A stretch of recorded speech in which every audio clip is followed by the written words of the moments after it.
నా జీవితం నా ఇష్టం వచ్చినట్టు ఉంటా అన్నట్టు ఉండాలి ఈ రోజుల్లో.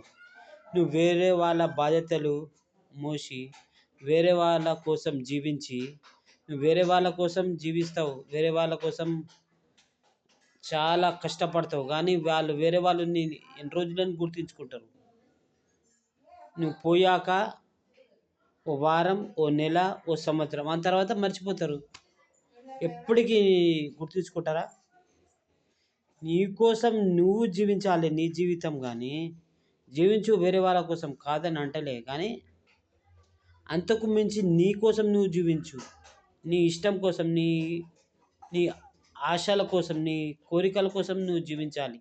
నీ కోరికల్ని త్యాగం చేసి, నీ ఆశని త్యాగం చేసి, నీ ఆత్మాభిమానాన్ని త్యాగం చేసి జీవించావు అంటే నీ అంత వృధా జీవితం ఎవ్వరిది లేదు అనుకోవాలి అంతే. నీ అంత పాడు మనిషి ఈ భూమి మీద అసలు ఉండడానికి అర్హతే లేదన్నంతగా, భూమికి బరువు అన్నంతగా అర్థం.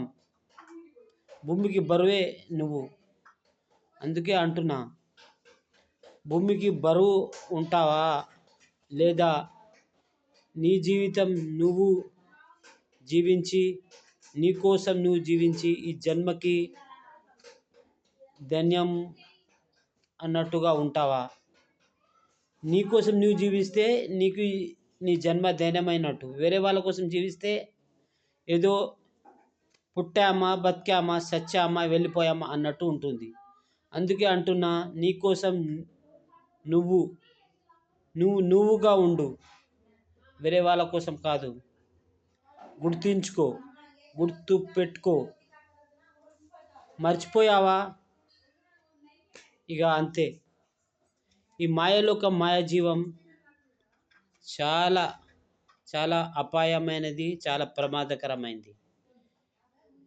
ఏమాత్రం అమాయకంగా ఉన్నావా, ఇక నీ జీవితం నీకు దక్కదు.